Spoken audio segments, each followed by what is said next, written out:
Hello everyone, so welcome back to this video. हम लोगों ने बेसिक्स पढ़ लिए थे, हेलो एल्केन एंड हेलोरिन के नोमेनक्लेचर देख लिए थे। ठीक है, आज हम लोग देखेंगे इसके क्वेश्चंस। जो हमने बोले थे कि हम लोग सब कुछ देखेंगे, तो हाँ जी, सब कुछ देखेंगे।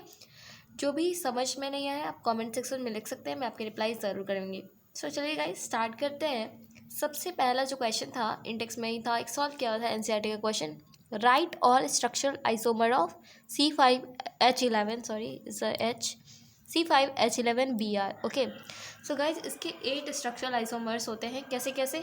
एक बनता है नॉर्मल 1 ब्रोमोपेंटेन, एक ये है 2 bromopentane, 3 bromopentane. This is 1 bromo 3 methyl butane. This is 2 bromo 3 methyl butane. This is 2 bromo 2 methyl butane. This is 1 bromo 2 methyl butane. This is 1 bromo 2 methyl butane and this is the last one. ये last structure है इसके structural isomer का। देखो, सबके अंदर number of carbon, hydrogen और एक ही bromine, सबका मॉलिक्यूलर वेट भी सेम होगा, लेकिन क्या डिफरेंस आता है, मतलब सब में यही डिफरेंस आता है कि सबका स्ट्रक्चर अलग अलग होगा। 1 ब्रोमो 2 डाइमिथाइल प्रोपेन। तो ये जो थे हमारे 8 स्ट्रक्चरल आइसोमर थे किसके? C5H11 ब्रोमीन के। ओके, Br के। तो चलो अब हम लोग क्वेश्चन करते हैं जो हमारे एक्सरसाइज में थे। ठीक है, तो हम 2 क्वेश्चन बताएंगे, बाकी क्वेश्चन आपको खुद से करने हो जाएंगे। काफ़ी आसान है, काफ़ी ज़्यादा इजी है। ठीक है, तो पहले क्वेश्चन देखो। पहले क्वेश्चन में हमको इसके क्या करने हैं, नेमिंग करनी है। ठीक है ना, तो हम लोग नेमिंग वहाँ से करेंगे जहाँ से डबल बॉन्ड नज़दीक पड़ रहा है। तो अब यहाँ से अगर आप नेमिंग करोगे तो देखो 1 2 3 4 5, डबल बॉन्ड कितने पे पड़ेगा? 3 पोजीशन पे। लेकिन जब इधर से नेमिंग कर दोगे तो 1 2 सेकेंड पोजीशन पे ही डबल बॉन्ड आ जा रहा है। तो इस क्वेश्चन को करने का पूरा बस यही ट्रिक है कि डबल बॉन्ड जिधर से नज़दीक आए आप नंबरिंग बस वहीं से करोगे। तो अब देखो यहाँ से आ रहा है सेकेंड पोजीशन पे 1 2 3 4 5, डबल बॉन्ड को लेते हुए हमने लॉन्गेस्ट चेन सेलेक्ट किया है। अब देखो 4 पे क्या है? ब्रोमो, और क्या है? 5 कार्बन है स्लिप पेंट। फिर डबल बॉन्ड कितने पोजीशन पे? 2, डबल बॉन्ड के लिए ईन लगाया है। ओके, सो अब चलो अब नेक्स्ट क्वेश्चन कर लेते हैं। 2 क्वेश्चन करेंगे, आपके सब क्वेश्चन खुद ही हो जाएंगे। ठीक है, काफ़ी ईजी है। चलो अब देखते हैं। लॉन्गेस्ट चेन सेलेक्ट करो डबल बॉन्ड को। डबल बॉन्ड कहाँ से नज़दीक पड़ेगा? जब यहाँ से करेंगे 1 2 3 4।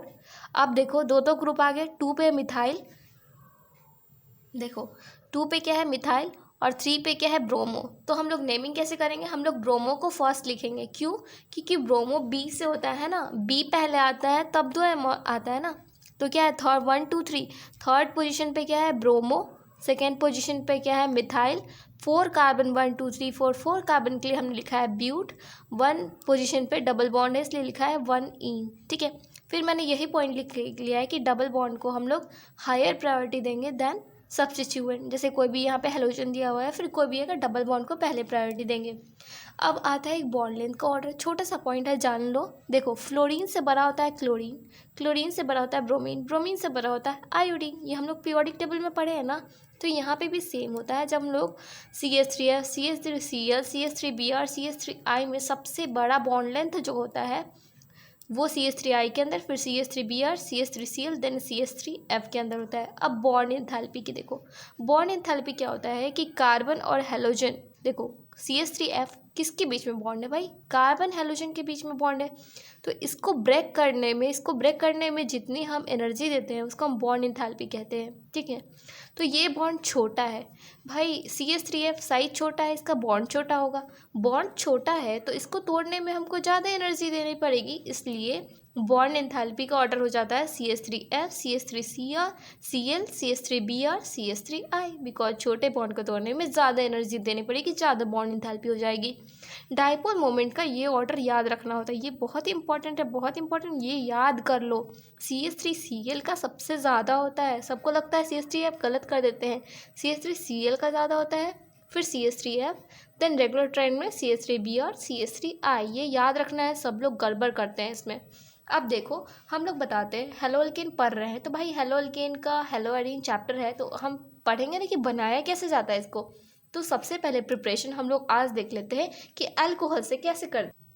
तो अल्कोहल से हेलो एल्केन बनाने के लिए बहुत सारे रिएक्शंस दिए गए हैं हमारे एनसीईआरटी में।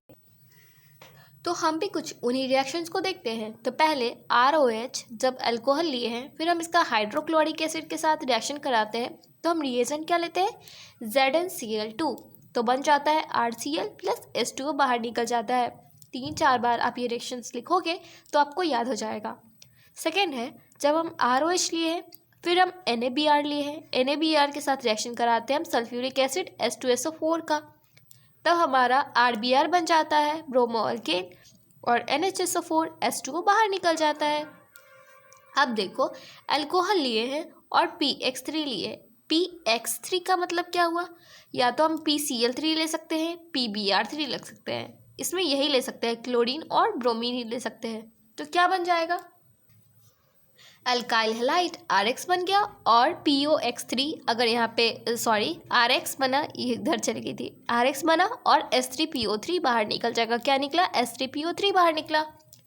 अब हम अगेन ले रहे हैं अल्कोहल, लेकिन PX3 की जगह PX5, जैसे यहाँ पे PCl3 लेते हैं तो यहाँ पे PCl5 ले रहे हैं। ओके, तो जब हम अल्कोहल का रिएक्शन PCl5 के साथ रिएक्शन कराते हैं तो RX मतलब RCl बन गया। X क्या है यहाँ पे, हैलोजन, तो RCl, और यहाँ पे क्या बनता है, POCl3 प्लस HCl। तो देखो भाई, यही इंपॉर्टेंट है कि जब PX3 लिया है, मतलब PCl3 लेते, तब S3PO3 बना, लेकिन जब हमने PX5 लिया तो हमें POX3 प्लस HCl मिला, मतलब POCl3 प्लस HCl।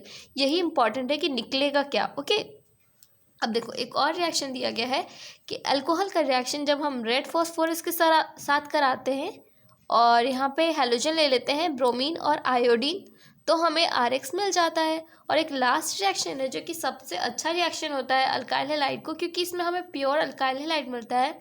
इसमें हम अल्कोहल का रिएक्शन कराते हैं SOCl2 के साथ। SOCl2 को हम बोलते हैं थायोनाइल क्लोराइड, तो RCl बनता है, ठीक है, और SO2 और HCl बनता है। तो गाइस, SO2 और HCl तो ये गैस है, तो ये इवेपोरेट बन जाएगा, ये उड़ जाएगा, तो बचा क्या, RCl बनेगा। तो ये इस मेथड से हमें प्योर अल्काइल हैलाइड मिलता है। होप सबको समझ में आए। अगली वीडियो में हम लोग और भी रिएक्शन सब कुछ देखेंगे NCERT के। Thank you for watching this video. If you like this video, please hit a like and subscribe and share with your friend. Thank you so much.